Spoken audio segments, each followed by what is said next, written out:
We're in the year of 2023, given the fact today that globalization is not something new today. Again, when we look at the word globalization, it's not just about the change related to politics. And also, more importantly, everyone is asking the question, what about this economic deadlock at this moment?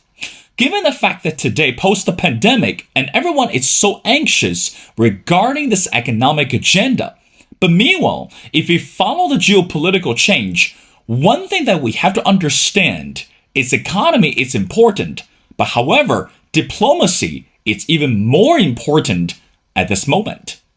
Well, when we talk about diplomacy, one country that comes into our mind, which is Turkey. Again, given the fact today, the relationship between US and Turkey today surely is standing at the crossroads. How should we understand the domestic policy in Turkey today? And also, what about this relationship between Erdogan and Biden at this moment? So that's why in today's episode, we need to talk about this relationship. Is it still diplomatic or can it be something beyond this personal tie? Well, again, ladies and gentlemen, it's my great honor to invite our distinguished speaker, which is Professor Henri Barkey. Again, Professor Barkey is Cohen Professor of International Relations, and also he's an Adjunct Senior Fellow for Middle East Studies at the Council on Foreign Relations. Well, Professor Barkey, and welcome to The Missing Piece. Thank you. Thanks for inviting me. Well, Professor, again, initially when I discovered you, because this amazing article that you wrote, which is entitled, Erdogan the Survivor, Washington Needs a New Approach to Turkey's Improviser-in-Chief. Now, I want to get started with the first question. As something that you wrote in the article, of course, it's also obvious that the nation today, again, Turkey, we're looking at so many domestic problems such as soaring inflation and refugee influx, and also we're looking at this effect after the recent devastating earthquake. But meanwhile, let's ask the question, is Erdogan actually liberalizing the Turkish economy and its politics? So in other words, how credible and how trustworthy is the person today? Your thoughts? Well, for the last number of years, Erdogan has been following a very bizarre economic policy, which in many ways explains why the rate of inflation is very high. We actually don't even know what the rate of inflation is. I mean, there are different numbers being bandied about. There's an official number, which is even that official number is going up. But when you talk to economists or you look at what people are saying is that the number that the government provides is actually much lower than the real number. So Erdogan is not liberalizing anything. Erdogan has, first of all, until maybe a month ago, and I'll talk about this in more detail, dictated what interest rates should be. He has this bizarre idea that interest rates causes inflation rather than you use interest rates to fight inflation. So he thinks that if you lower interest rates, inflation will go down. But the evidence is basically the opposite, right? He has kept interest rates very low, and inflation has continued to go up. Now, inflation goes up for a whole variety of reasons. I mean, the war in Ukraine, the increase in oil prices. But at the same time, he doesn't understand that by keeping interest rates also very low, you're making the Turkish lira low. But the bizarre thing about Turkey is that it is an economy that's fairly well integrated into the global economy, which means that if Turkey were to, let's say, produce these glasses, many parts to make these glasses may be coming from abroad, which means that the lens, let's say the lens now will cost a lot more to import. And even though the Turkish lira is low and gives you an advantage to export, that really doesn't factor in. Anyway, so you have an economy that's fairly well integrated, but given his, shall we say, rather bizarre economic ideas, he has done very poorly. And he has, in part, he was also running for re-election this year, so he wanted to maintain that. Once he won re-election, he now appointed a new economic czar who in the past had proven to be very effective, and a new central bank chair.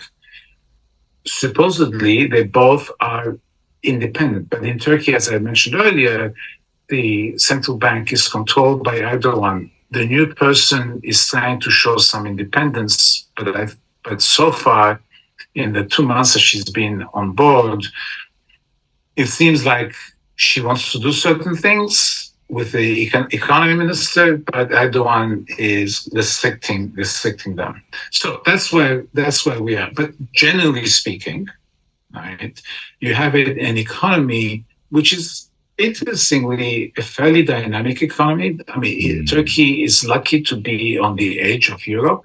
It has a customs agreement with the European Union. It has benefited a great deal from that. So Turkey exports a great deal of stuff to Europe and the United States. In fact, both Europe and the United States are the most important export destinations. But the problem is that when you look at the rest of the economy, he has decided to invest enormous amount of resources in infrastructure, which in of itself is not a bad thing. Turkey needs infrastructure, but a lot of these infrastructure projects are huge, but economically unproductive. You can build a marvelous bridge across, let's say, the Dardanelles, but then if nobody uses it and you borrowed money for it, you have to pay the money. You have to pay the interest on that money.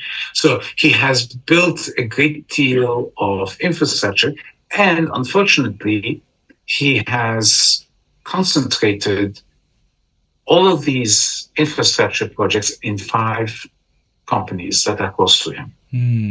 Right? So it's not necessarily clear that they were the most efficient ones. He also, and this is the last thing I'm going to say on this topic now, he has also promised a certain return on these investments, which means, right, let's say that the bridge over the Dardanelles, let's say it assumes a return on 1 million cars crossing the bridge, right? But suppose only 20,000 cars cross the bridge in a year. The Turkish state now is forced to pay the companies the difference between 20,000 and 1 million, right? Because it provided a guaranteed income. So the Turkish budget is under enormous amount of stress. That's what I want to say. Professor, again, as we mentioned before, when we look at this relationship between U.S. and Turkey, particularly during the previous campaign season for Erdogan. Again, this is something that you also covered in the article. I found this fascinating, that you wrote that during the election campaign season, Erdogan mentioned, and I quote, "teach a lesson to the U.S." I mean, again, this is, on one hand, I guess we could say this is a election or campaign rhetoric, but in reality, that it doesn't seem to be that way. So in other words, he's very smart. He knows how to attract the voters. He understands how to use his charm to persuade the citizens. Professor, from your perspective, how much do you think that today U.S. needs to understand this, what we called Erdogan taught a lesson to the U.S. such rhetoric? And the second question is, how would you assess the relationship between U.S. and Turkey at this moment? Again, this is something you mentioned. Do you think that Washington actually needs a new approach, not just to deal with Turkey? Let's deal with Erdogan first. Your thoughts? Look, just before we went online, I was looking at the Turkish press, and I noticed that Erdogan gave a speech yesterday where he claims that, well, Turkey's economic problems are the result of manipulation, right? And that it is, he says, when he uses those words, he always means the West, that the West is manipulating the Turkish economy. Now, as I said before, when you look at Turkish exports, where are Turkish exports going? Right? Turkish exports are going to Germany, the United States, and the rest of Europe mostly. Right? More than 50% of Turkish exports. So if the West was manipulating the Turkish economy, would they be taking it? I mean, by contrast, look how much Turkey sends to, let's say, China. Right? Not much. It imports a great deal of China, like the rest of the world, but it exports very little because the Chinese don't want to buy anything from Turkey, effectively. Right? Maybe, certain things that they can't get, maybe pistachios, the words are coming to mind, basic agricultural goods.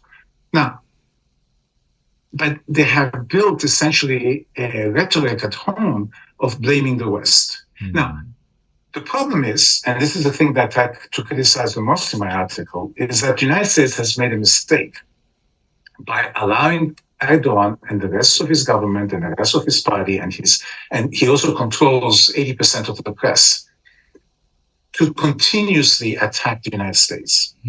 Well, you are a member of NATO. You are an ally of the United States. That's right.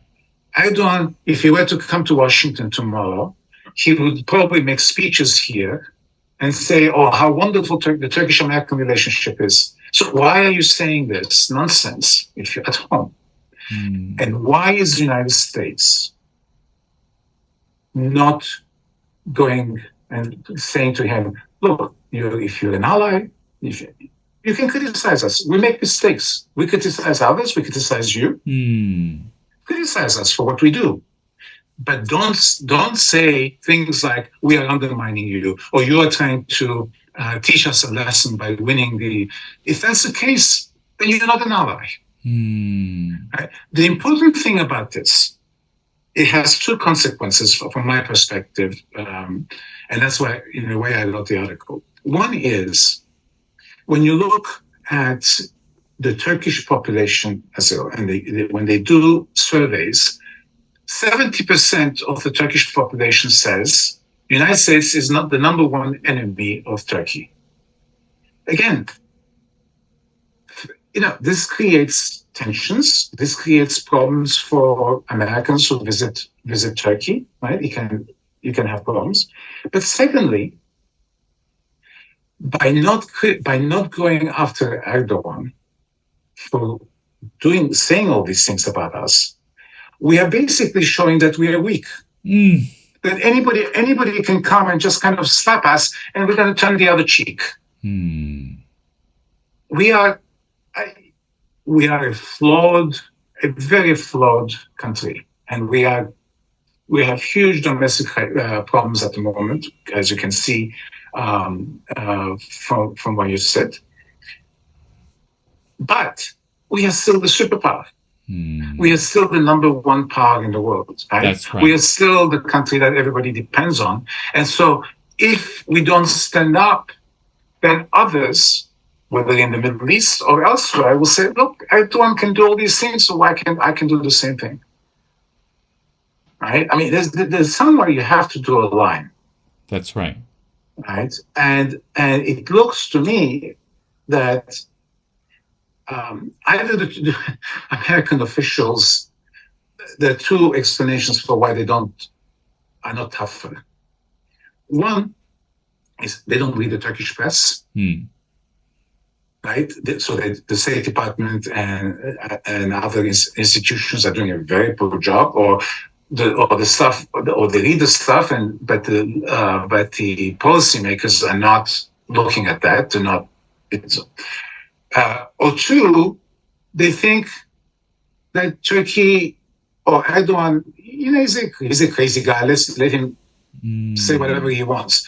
But that also means that you're not giving that much importance to your relationship with Turkey. Or I would argue that the relationship with Turkey is actually a very important relationship. And at this juncture in the world, as we're having this transition with China trying to make a claim, we're seeing industries moving out of China, going to Vietnam, going to India, going back.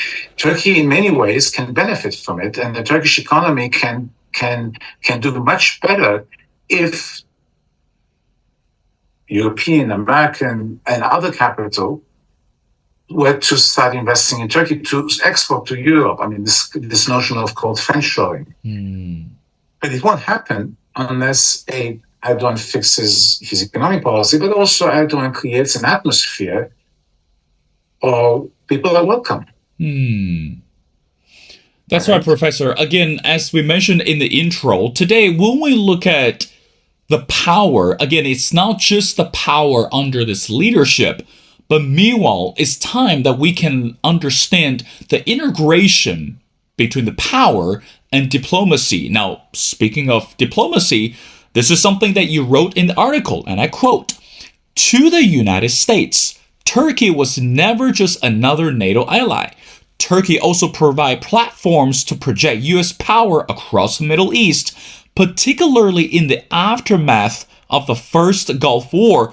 Turkey served as a bulk of stability in an increasing fragile region."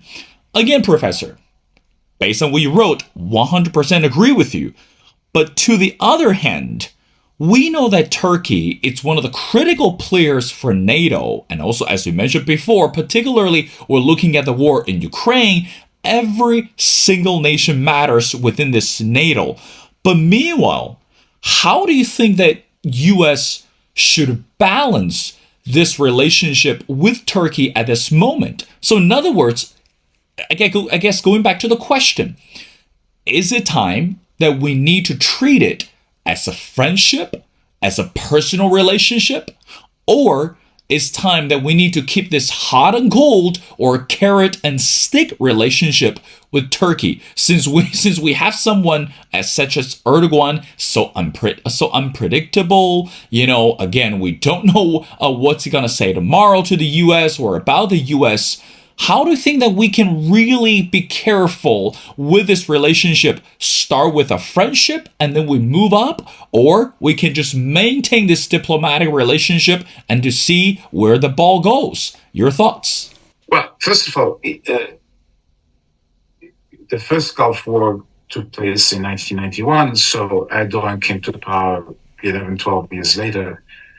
So there was a period there where Turkey was led by leaders who are friendlier to the United States. The truth is also at the first, let's say, 6-7 years of Erdogan's rule after 2023 were actually years that he made an enormous effort to improve relations with the West in general, the United States and Europe. In large measure, and we failed to understand, we understood it, but we didn't expect him to change. That is to say that he was doing this because he needed an insurance policy against the Turkish military that was the most powerful force in Turkey. And because the Turkish military had gone after his party, had gone after him, had intervened in politics many times. So he thought correctly that the Turkish military would not dare to intervene if he had a good relationship with Europe and the United States. What changed was in 2007, the Turkish military made a terrific mistake, and they cornered themselves, and he called their bluff, and he went for national elections, and the Turkish military basically lost because Erdogan came back. Erdogan won the election, and with a mandate. And then from that point onwards, you see that the Turkish military is no longer a powerful force. That meant the only constraint on Erdogan's power, because the Turkish opposition, unfortunately, is ineffective, the political opposition. The only constraint on him, the military, disappeared as a political actor. Therefore, he could do anything he wanted. And that's what happened. His policies gradually changed after that. Right? When you track those policies, he became. You also have to understand something. I mean, this is a characteristic of many populist authoritarian leaders, whether it's Putin or Trump or Erdogan or AMLO in Mexico. And that is that they really, it comes a point where their policies for their countries is not really the country's policy, but their own preferences, their own vision, their own where they want to see themselves in the world. So each of these leaders, right? I think we're seeing it with Xi too, although he's not a traditional populist authoritarian leader like the others, but all Trump thinks about is himself. He's not thinking about the United States. He says those words that people supposedly believe, but the truth is, it's all about him. The same thing is true for Erdogan too. Erdogan sees himself as a great world leader. He wants to be recognized by the rest of the world as a great leader. He thinks that Turkey should be on the Security Council as a permanent member because it's such an important country, an important civilization. But it's him. And when you see the way the Turkish press that he controls, obviously, covers him, and the way he talks about goals for Turkey, it's not really about Turkey, it's about him. And when he goes after the United States, and when he fights with the United States or the Europeans, right? It's all about showing, look how powerful I am, how people have to deal with me, and so on and so forth. And because he's a bully, you don't have anything but a choice. I mean, Putin in many ways showed it to the rest of the world, but did he need to invade Ukraine? I mean, it was his notion that Ukraine was always part of Russia, that Ukraine is not an independent country. The same way, by the way, the Turks think of the Kurds, right? That the Kurds are not an independent nation. And so was that in the best interest of Russia? No, but it was in the best interest of Ukraine, of Putin.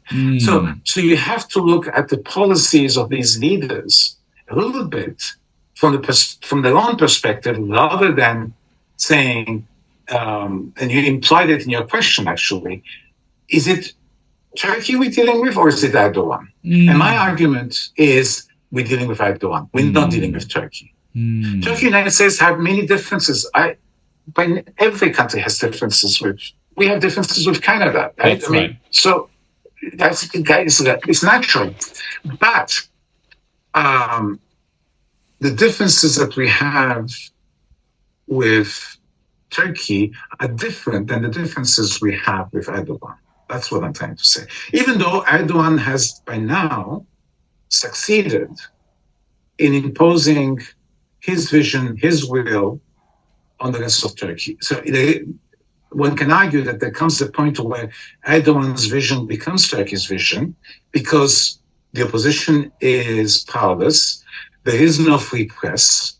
You can't discuss ideas. The moment a journalist, etc., challenge his ideas, they end up in jail. Right? And so Turkey is not a democracy in that sense, even though technically it has elections, etc. It is not a democratic country. Right?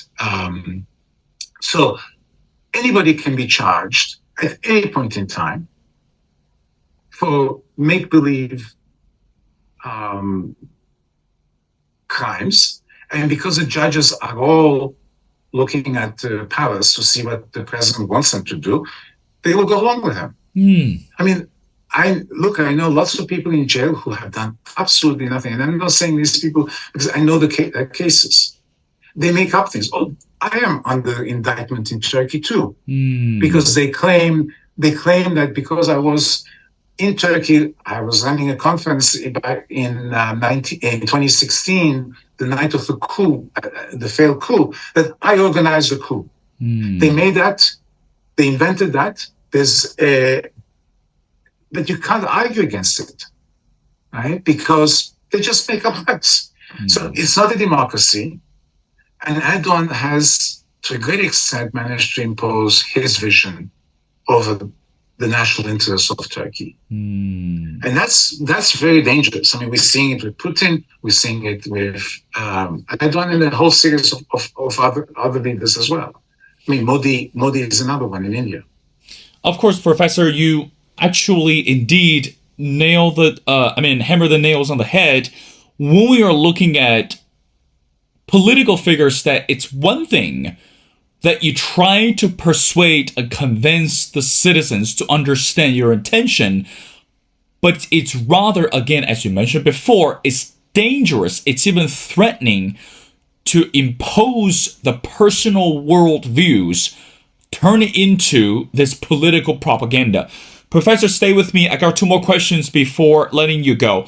Now, the next question I want to ask is, again, within your article, you mentioned one sentence stood out in this way to say, Erdogan is most afraid of his own citizens. I mean, this is quite stunning because when we're looking at the geopolitical change, of course, that we can't expect everyone going to agree with the leader. There's going to be opposition. There's going to be protests and riots. And I mean, it happens everywhere, regardless if you live in this democratic system or authoritarian system or totalitarian, whatever you name it. But Professor, can you explain with us, or better understanding help us, what does that mean that a person such as Erdogan is afraid of his own citizens? I mean, he won the election. I mean, right now he had the power. What are the fears? And why would you say that he's afraid of the citizens? What is the indication behind that? Well, the very simple indication is that you don't have a free press, you jail your opponents, you jail journalists, right? You don't let people criticize you, right? And the way he runs even the Turkish parliament, basically he has a majority in the parliament and everything he wants gets done, right? There's no real deal-making between the opposition and the ruling party, right?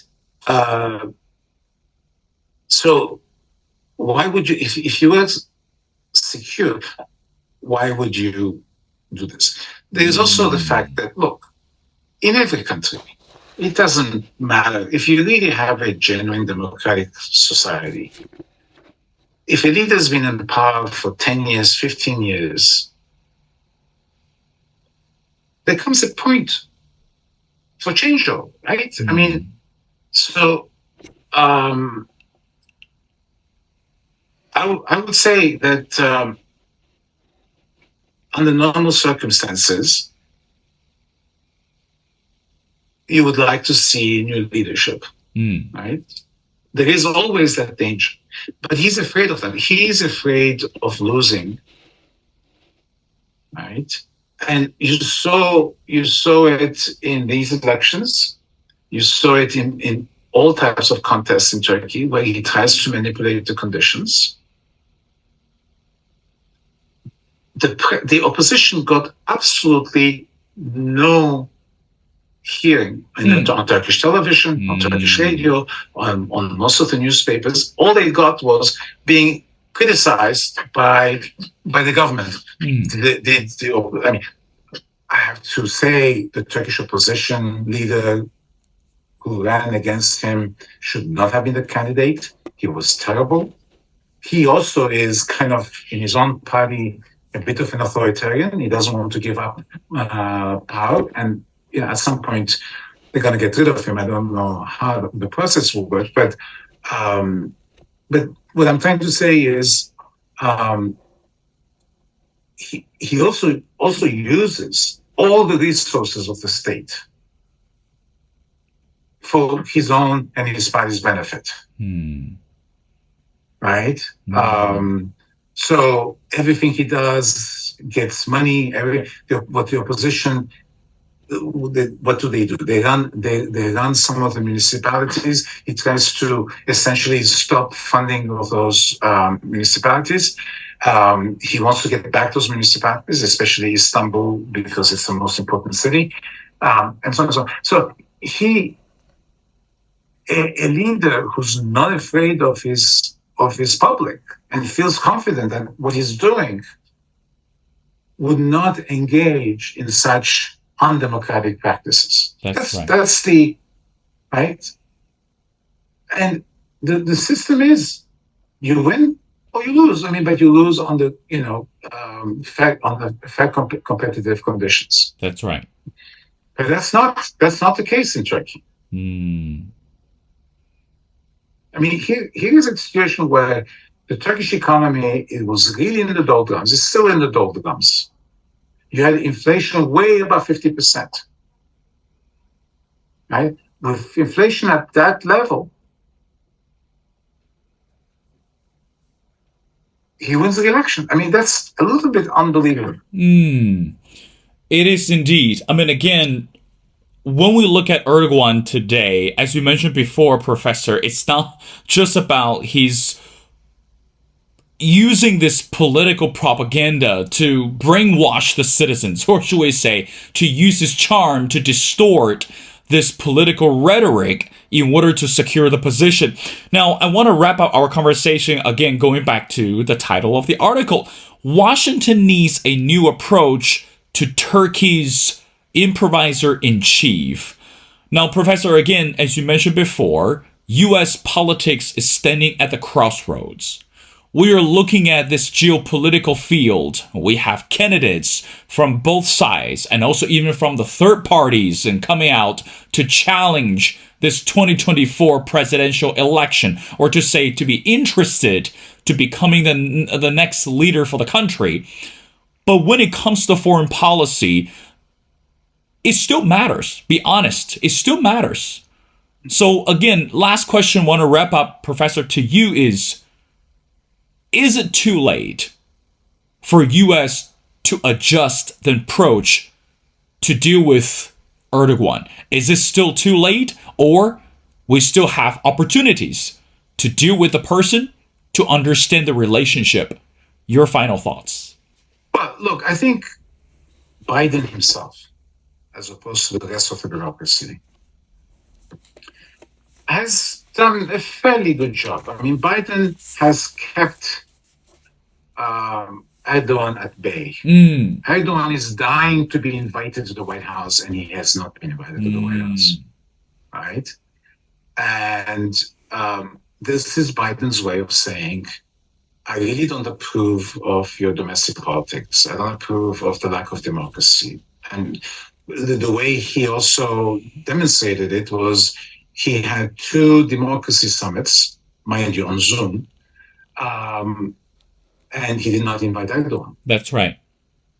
Right? He did not invite, by the way, the Hungarian prime minister either. I mean, 2 NATO members. I mean, if that is not a slap in the face of both leaders saying, you are NATO members, but we don't consider you democratic enough to invite you to a democracy summit, when there were countries that were invited that were not really as that democratic either. But you're going after 2 NATO countries.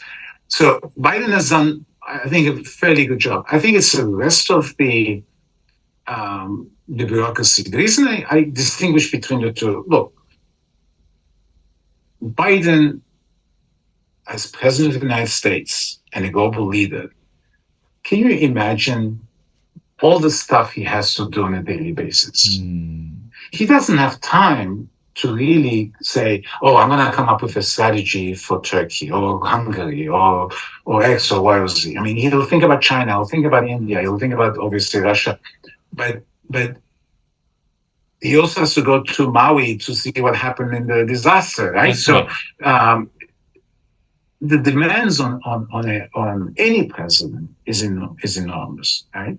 So it's up to the bureaucracy to say, okay, we're going to come up with a strategy. So it's not, to answer your question, it's not too late. I mean, you can come up with a strategy, right? I don't know why they don't do it. I think it's easier for them to ad lib or to have this kind of uh, relationship that is maintained within certain constraints, but nothing good is going to come out of this. Mm. My worry is that tomorrow we're going to have a crisis, Mm. and it's going to blow up beyond anybody's imagination because we were not ready for it. Mm. Because we had not. Let me give you an example. I talk about an event where the Turks bombed an Iraqi Kurdish town, at the airport at Iraqi Kurdish town. At that, one of the people they don't like, who's an ally of the United States, a Syrian Kurdish leader, happened to be there going through that airport. They deliberately missed hitting him to send us a message. Had they hit us, had I hit him, they would also have killed American soldiers because he was escorted by American soldiers and officers. That's right. Right? Accidents happen. Mm. Right? A missile may be targeted somewhere, may end up somewhere else. We see it every day. That's right. Suppose that had happened. I mean, I mentioned it in the article without kind of elaborating it, just as a message. But imagine if Americans had gotten killed. The reaction here of a NATO member knowingly hitting a target that would have killed American soldiers, the Turkish-American relationship would be done for. That's right. For at least for a few years. Mm. Right? All I'm saying is because Erdogan thinks he can get away, he did the same thing when he bought S-400 missiles from Russians. Every member of the American government at the time and before, for years told him not to do it. That if you do it, we're going to punish you because we don't have a choice. We cannot let you have Russian missiles while we're supplying you with the most advanced aircraft, the F-35 that we produce. Mm. Because the Russian missiles will be able to get some of those secret information from those aircraft that are flying on Turkish soil, because they'll be Turkish Air Force flights. Erdogan thought, the Americans, they talk. Eventually, they always give in to me. Mm. This is the only time where our threats, even President Trump, who was very pro-Erdogan, who doesn't care about democracy, who doesn't care about, he likes other leaders who are like Putin, like Xi, and who are authoritarians, and Erdogan is one of them. Even Trump had to give in to his own bureaucracy, Pentagon and state, that said, look, we cannot sell F-35s to Turkey because they bought the S-400s. And Erdogan was shocked. But I say that that's a very important example of Erdogan being taught a lesson, that he cannot take us for granted, and we should build on that. And then we won't agree with everything. Erdogan and us won't agree with everything. That's okay. But they will not bomb American allies, even if they don't like those American allies. They're not going to make these kinds of deals with the Russians, and tomorrow it may be somebody else. Right? It's not tomorrow. It might be China for all we know. Right? So they have to understand that there are certain limits. If you're part of an alliance, the alliance has a leader. Erdogan is not the leader of NATO. Biden is. And you may not like the idea that there's a lead, the military alliance has an obvious leader, but we essentially pay for most of NATO, right? I mean, That's we right. contribute the greatest. So we have a say, and you have to take us seriously. You're not our equal. If you don't like it, get out of NATO. But as long as you remain in NATO, NATO is not a democratic organization, right? It is a military alliance. And that military alliance depends on the United States. Right? So use that. But we don't. I mean, and that has been my problem all along. That's right, Professor. I mean, you said it again.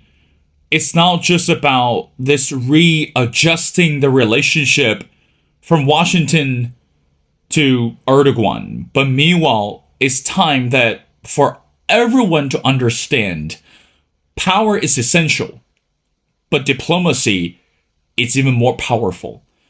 But the challenge is, how can we put those two together and make it more effective?